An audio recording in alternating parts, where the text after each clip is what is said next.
Hello and welcome to episode 34 of When the Flames Go Up, the ATFC podcast.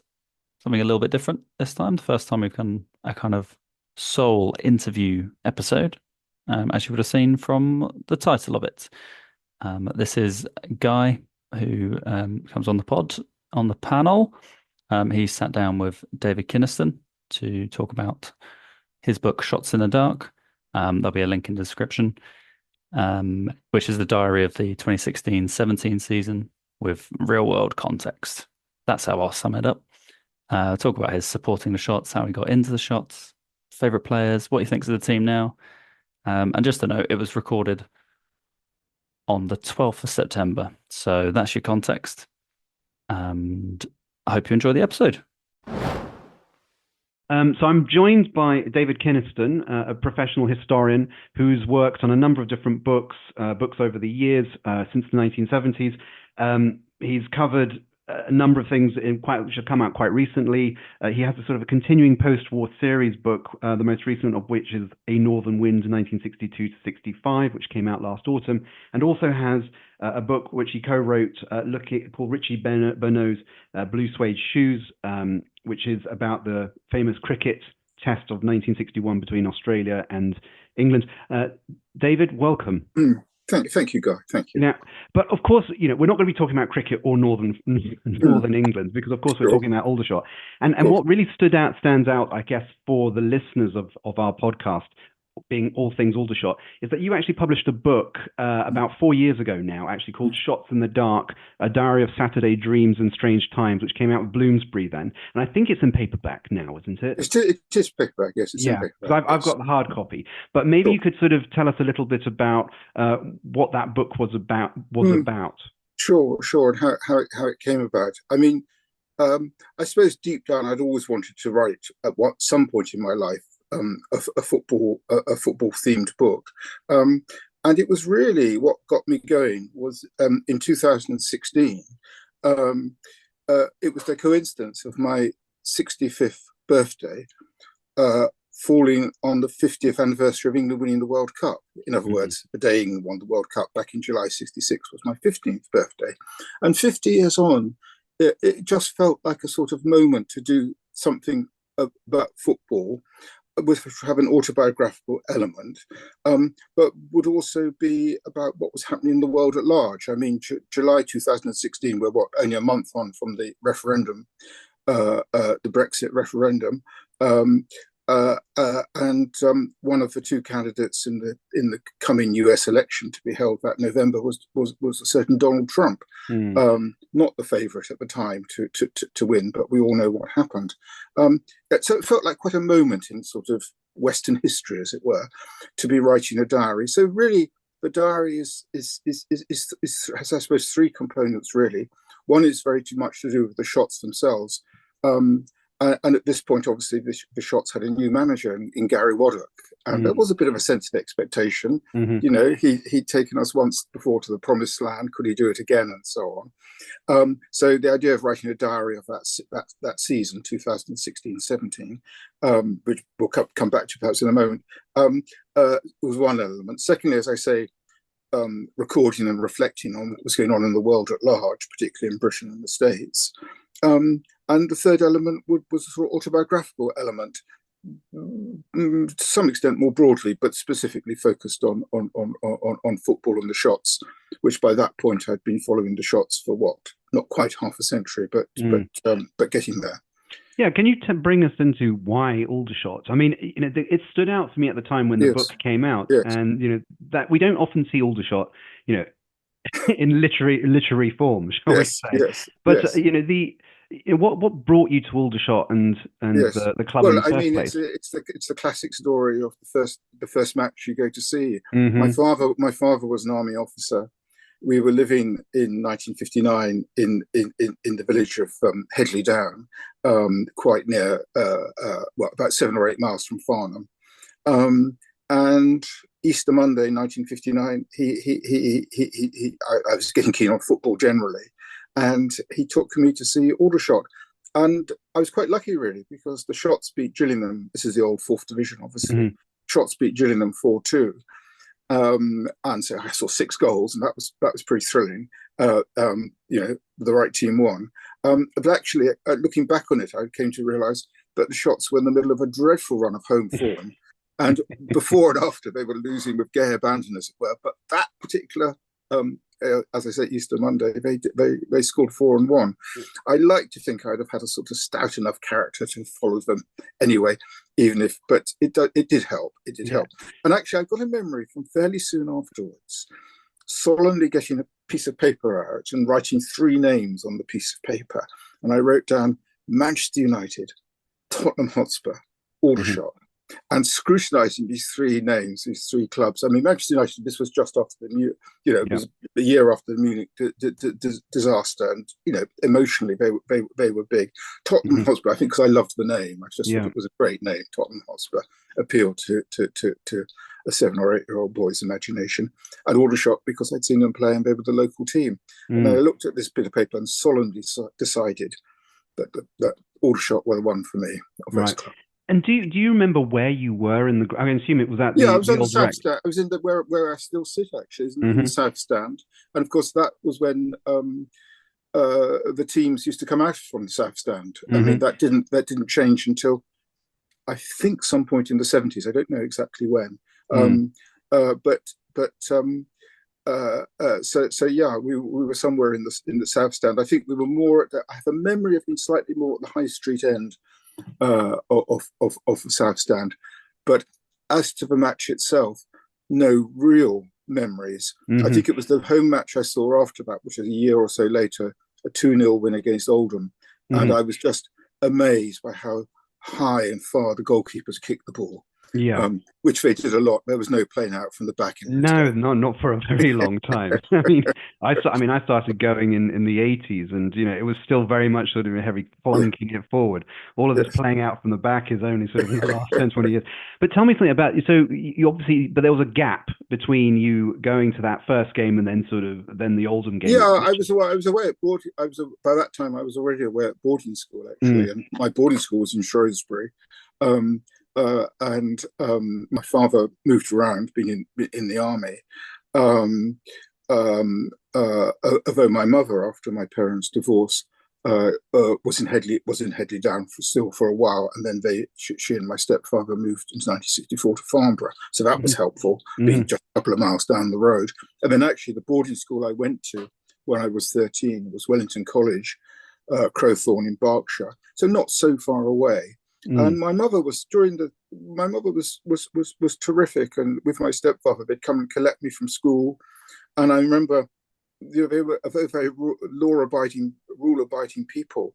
They could be quite transgressive when it came to Aldershot, and there was a cup match against Reading circa 68 perhaps, and I think it had been postponed anyway. It was midweek, and they came and picked me up under cover of darkness from the school. I hadn't got permission to go out and so on that evening. Took me to Reading, went to match with my mother. My stepfather very loyally stayed in the car or did something to fulfill the 2 hours. And my reward was seeing the shots, if I remember rightly, 5 down at half time. And then pulled it back to 6-2 in the second half. And my mother had no interest in football, but she was very keen. The player she loved actually was Aldershot's left back, Dick Rennick, who was this sort of ginger-haired left back of the old school. I'm from Grimsby. But if we're in the 60s, my absolute favourite player. Well, I was very keen on Richard Waldron because I loved the way he kind of overlapped down the right. But actually, inevitably, my favourite player was Jack Howarth, because he was the guy who scored the goals. Before my time, but I'm always when I listen to older fans, that his name always comes up. Tell me something.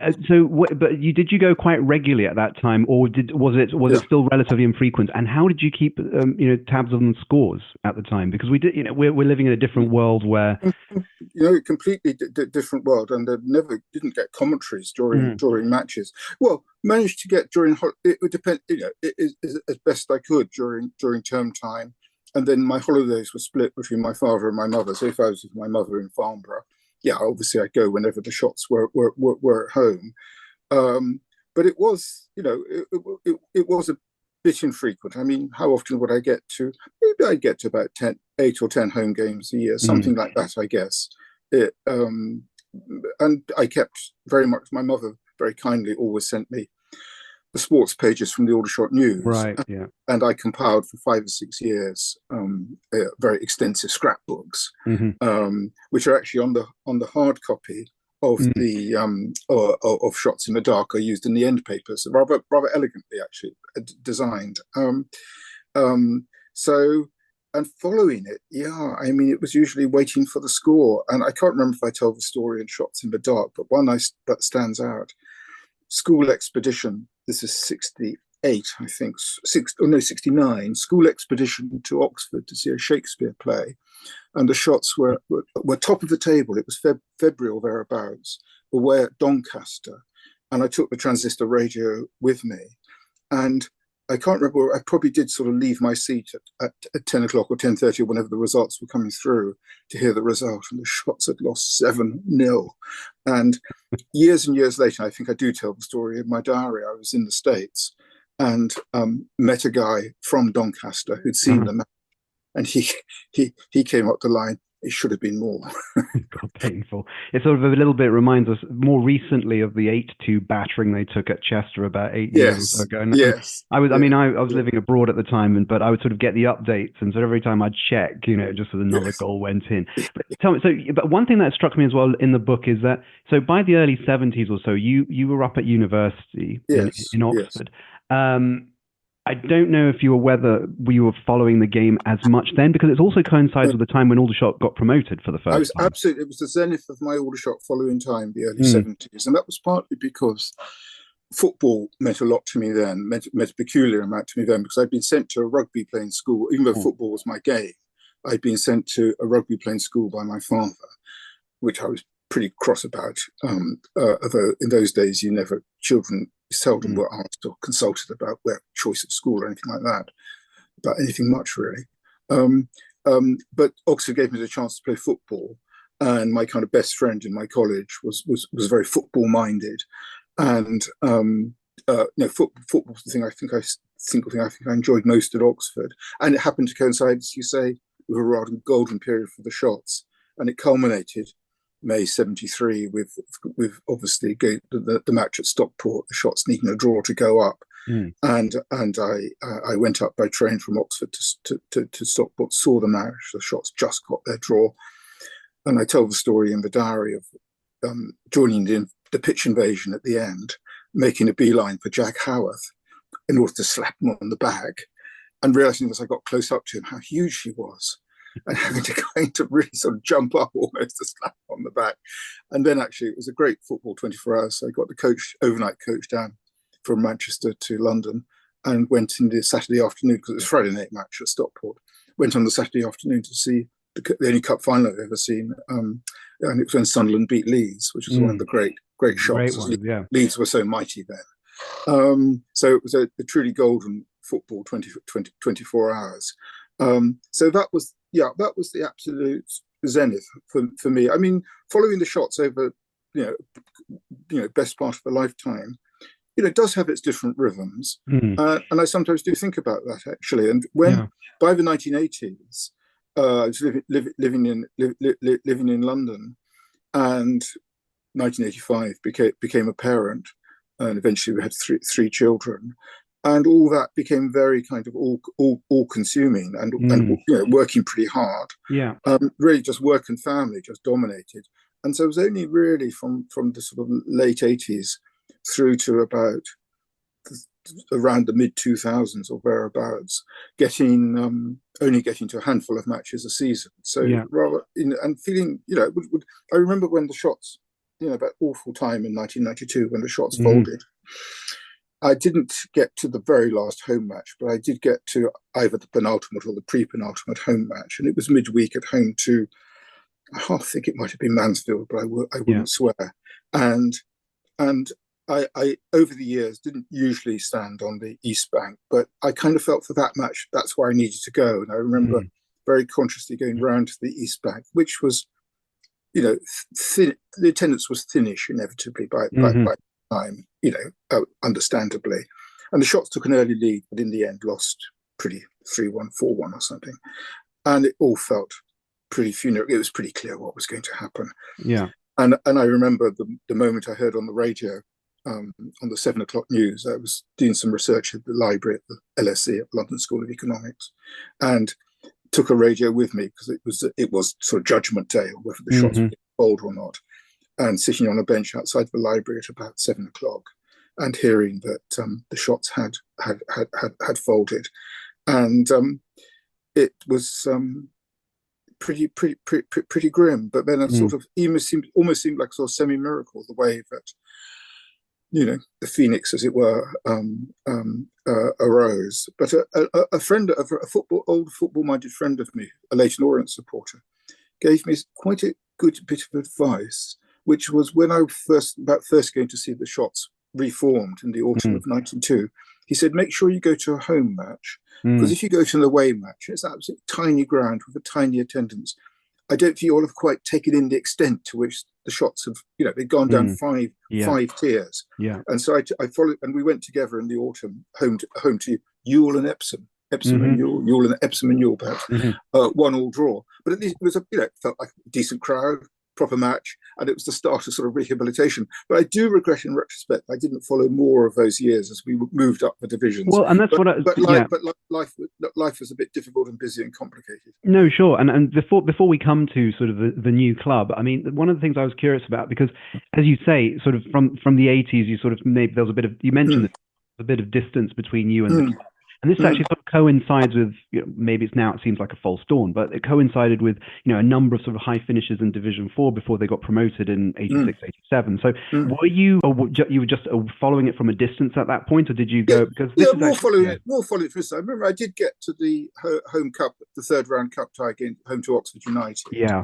And it would have been inconceivable for the whole season to have gone by and not got to the Shots. Yeah. You know, so I was probably getting about 4 or 5 matches generally by that time a season, but didn't manage to get to, you know, that those home matches against both Bolton and Wolverhampton Wolves, wasn't it? But obviously, it was a soaking pitch. I remember very much following it on the radio. And I sometimes think, for Wolverhampton Wanderers supporters, I mean, Wolves, when I was getting keen on football, was so huge. Late 50s, very early 60s, Billy Wright and all that. And it must have been some kind of nadir for old-time Wolves supporters to have lost in both legs against Aldershot. Exactly. Up at Molineux, I remember. Up at Molineux, we won both legs, didn't we? And so tell me and then of course, you know, we've talked about sort of the start of the new club. So one of the thing I remember when the club restarted, it was my grandfather who you know used to take me to the games, and I remember him saying, oh, you know, now there's a silver lining here, which is that actually because we've started so low and it's much more regional football now, I can actually get to the away games. Because there's so many of the Division 4 games are up in the north. Absolutely. The Division 4 seemed to be, you know, dominated, as it were, by, you know, Hartlepool and so on. Very, very, very, very, very, very, very northern. And I mean, I did get to the odd away game. I remember actually going to, because it's quite near to where I live, in southwest London, getting to the away game, I think in that first season at Epsom and Ewell. But I, in retrospect, wish I'd got to followed a bit more closely. There was a famous away match at Canvey Island, I remember, which I, you know, doggedly did listen to on the radio. But I kind of wish I'd been there, but sometimes, well, it's not always possible to go. And did it not feel a little bit strange, you know, sort of given that we'd sort of been perennial strugglers, to suddenly sort of be, you know, successful sort of every season, sort of going up? Yes, it was. And actually thinking about it, there was a weird kind of snobbery that I kind of succumbed to. And it was this, that when I looked at the fixtures, I was trying to work out where to go to. If the Shots, because I still deep down thought of the Shots as a league team, league club, you know, because that's what they'd been for, you know, until I was in my early 40s, until 1992. So looking at the fixture list, if the Shots were home to a pretty obscure club who I'd barely heard of, and were probably going to be in the bottom half, finish in the bottom half, I thought, well, do I really want to go? Because am I going to get real satisfaction from seeing the Shots win against this barely recognizable club. And that was silly of me, because one should one should take the good times and accept them and so on. And I'd had enough less than good times. Although that said, through the 60s in the fourth division, I don't know what the Shot's average finishing position was, but I would guess it was definitely top half rather than bottom half of the table. So though we failed to get promotion, we and actually this applied in the fourth division when we came back to it in the late 70s and into the 80s. We were usually not so far off. There weren't that many years of real struggle or fears of re-election or whatever, and then eventually relegation. So I was on the whole used to the Shot's team reasonably well, put it like that, within the league they were playing in. But no, it just took me quite a long time to really genuinely acclimatise, to what had happened. But I was always delighted when we moved up, and then there was a season we had to, didn't get up, and then we had to wait a bit, and then finally, and it was, one of the great moments, surely for any Shot supporter, that it wasn't the moment that actually got us up back to the league, but kind of did. That Scott Davis goal at Torquay, wasn't it? I mean, I went to watch it in the pub, I remember, and I was the only person, the old story, the only person in the pub interested in the match. But fortunately, it was the one that was on the TV. That's also another thing to think about. How things have changed in the way that when we think about now. I mean, you mentioned it a few times in the book as well, that you watch, you can't get to the game, but you watch it on TV when it was available, or we have means to be able to listen to it on the radio commentary, wherever we happen to be, or through social media, we get the score. Much more accessible than it was. Infinitely more accessible in terms of the shots on TV. I think I can remember only once for many, many, many years seeing the Shots on TV, and that was an away match at Brentford, which I went to in the late 60s, no, early 70s perhaps. Early 70s, I think. A 1-1 draw, late equaliser by, what was he called? Jimmy Grimmett. So, and it was the big match on ITV on Sunday afternoon, and it's on YouTube, in fact. So it's about the only on YouTube. I think it's the only real action, because terribly sadly, we haven't got the Shots against Man U in 1970. No. And I mean, in terms of, I've been sort of thinking a bit in advance, Guy, of chatting today. If the time machine could take me back to one Aldershot match I saw, well, it would certainly be the first half of that Shots at home to Man U, and that moment I describe in my diary, which I don't, purely from memory, I'd never seen it written about. But it was quite close to where I was standing, on the north side, to walk towards the east bank, that side of the halfway line anyway. And there's loose ball on the left in terms of Aldershot, left in terms of Man U attacking. 50-50 ball between the two balding captains, Bobby Charlton and Jimmy Melia. And it just broke Charlton's way, and he whipped over this left-footed cross to somewhere around the penalty spot, or perhaps just slightly back. And Dennis Law rose and got the flick on to an unmarked best. And I would seriously give serious money to see that moment and see what it actually looked like now. What stands out for me when you talk about that as well, is how different, how much of a contrast it is to when we then played Manchester United, 30 odd years later, when they basically put out a second team. I mean, and I remember watching it. It wasn't because they'd lost. It was on a Tuesday, wasn't it? Yeah. Literally 2 days before, they'd lost 6-1 to Man City, and not a single player who played on the Sunday played on the Tuesday. But they had some absolute stars in that. They did have stars in it. I mean, I think it was Berbatov in there, but it still displayed the difference in the nature of the game between then, when you would put out your full team, versus this is run around. So of course the team went up in 2008. And were you going regularly by this point? Because one of the things that the thing that really made a big difference. I was still, obviously trying to get along when I could, but the thing that made the real big difference was two things happened in 2012/13. 2012, I was was seriously ill, was an inpatient, had a lymphoma and inpatient for the best part of 3 months in hospital, having lots of chemotherapy. And then the first match I got to, after all that treatment, was early 2013 and was the cup win. The 3-1 was it against Huddersfield, yes.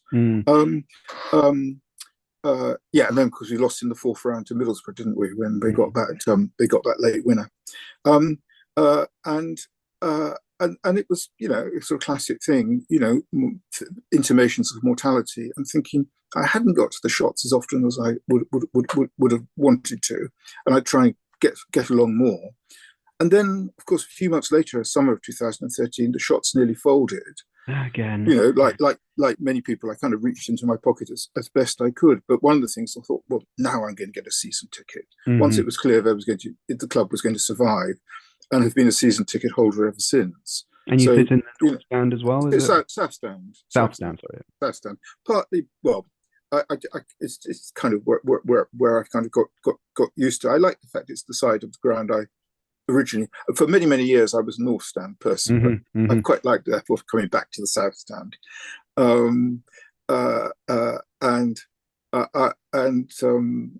yeah. I think you also get better protection from the sun and the rain actually outside. I also remember, my grandfather, because when I first started going with my grandfather, we sat on the North Stand, and then he moved over to the South Stand, and I always remember just the sort of the rattle of the trains going past behind. Yes, I quite like that rattle of the trains, and the idea that one lucky passenger might one day see a goal at the High Street end. Always wondered about that. Just as it happens.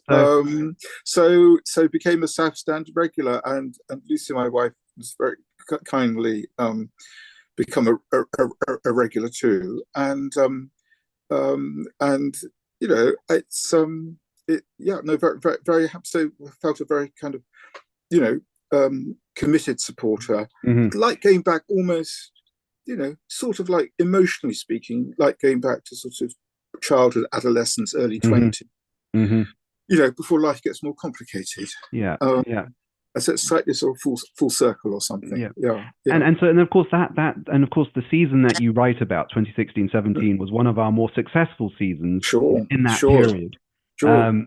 I mean, it's no secret to Aldershot fans about that. But then, of course, we had a few dire years. And how do you feel about the team now? In the last, I think essentially positive. Although one always lives very much in the present. And our younger son Michael, who's with us at the moment, staying with us at the moment, who's probably of our children is the most sort of shots minded.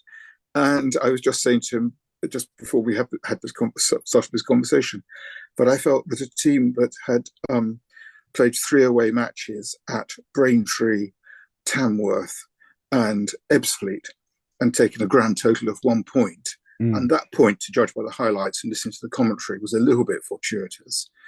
I didn't feel was necessarily automatic top 7 material. That said, I couldn't get to the most recent home match, but I did see the first 3 home matches with 18 goals, 11 of them scored by the shots. I mean, 3 phenomenally enjoyable matches. I mean, really enjoyable.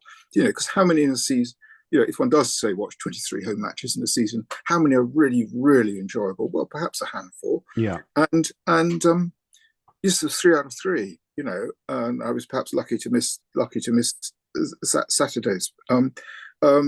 So, got to try September, only September, we're still top half, got to travel, hopefully. There's a bit of me, an old-fashioned, unreconstructed bit of me, that feels it can be quite helpful to have that big, tall, as it were, centre forward, target man, and so on. Adds a dimension, and we haven't got that at the moment. On the other hand, it's on the whole more fun seeing football played on the ground, and a quick smallish team, or in terms of attackers, a smallish team. And I thought 1 or 2 of the goals, that second goal against the first match of the season, wasn't it, the Forest Green, that Gandor scored, where he just lofted it over the goalie. And I turned to a sort of even older shots fan than me, who was sitting near me, and said, "That's not how Jack Howarth used to score them." And I thought it was, it actually was some. And that third goal against Oldham, Yeah. The break down the right, the cross, that very athletic finish from Tyler Frost. What a goal! Yeah. What a Yeah. goal! But I, I, it's also it's just changed, hasn't it? When you think, yes, I mean, I find myself sometimes watching the games, and I mean, you've mentioned, all of these kind of very athletic, sort of sharp, skilled players. For me, it's sometimes a bit of a shock, and I have to sort of pinch myself when I watch these games because, the quality of what we see these days compared to what we were yeah, seeing on that yes, pitch, sort of yeah. even No, 20, 30 years ago. it's a quantum leap or jump, isn't it? Mm. I couldn't agree more. And isn't kind of I sometimes think, isn't sufficiently recognised. I mean, because after all, you might be playing in the fifth tier of English football, but that probably means you're in the top 2,000 footballers in the Hmm. country. But probably we have 500,000 footballers. Yeah. And these are very, very good footballers. Yeah. And as you say, the speed, the skill, the fitness, pretty phenomenal, actually. Hmm. And if I could just, I mean, you've mentioned a couple of the most memorable games that you've Mm, from the distant past as well as and mm, players. What about more recently? I mean, mm. for listeners who are maybe of a younger vintage, Sure, I mean, no, sure, who of stands course. out for you? And Well, like many, I mean, I sort of, very much love Danny Hilton, hmm. because uh, um, he could kind of be a bit of an idiot sometimes on the pitch, but he was very much our idiot, Hmm. and he was a terrific player. And it's been very pleasing. Slightly, going back slightly before, a real favourite was Aaron McLean back in the Hmm. 2000s. Um, and he just gave it everything. Although he found the secret of goal scoring after he left Aldershot rather than when he was at Aldershot. But it Mm. was lovely the fact that when we had that TV coverage and won that match at Stockport last season in the cup. He was one of the guys, one of the front men on the broadcast, and he's obviously a real enthusiast and a very warm Hmm. character. So very very keen on him. I mean, I had some from that Waddock team of 16, 17. Yeah, I mean, in their different ways, I liked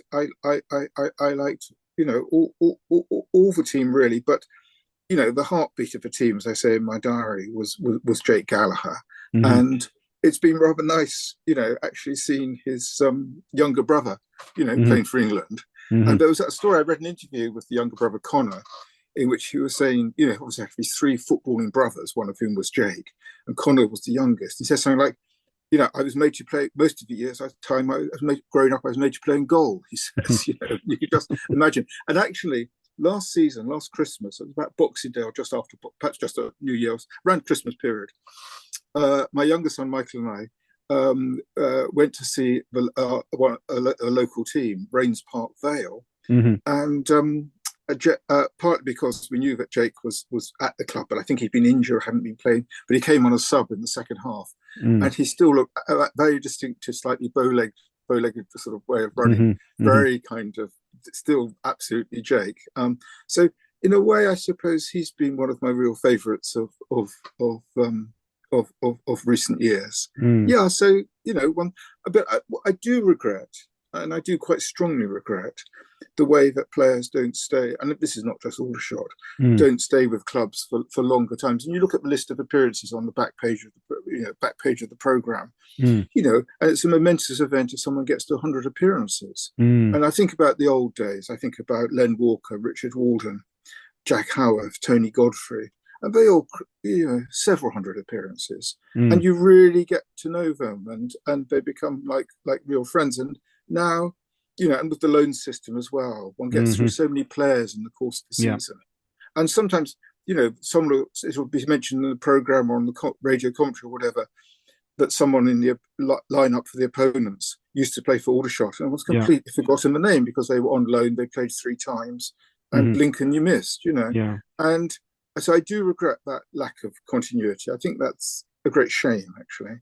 Do you see that I mean, do you ever look over at the dugout and sort of pay attention to the managers? I mean, because sometimes they stay a bit longer. I mean, do any of Well, any of the do they? occupants? I mean, the average length, I think, I mean,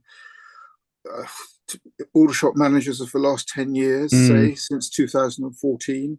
Must have been about 6, I would have thought. And I mean, I'm a big fan of Tommy Widrington, partly because he gives better value in interviews than some managers. And there's just something very attractive about.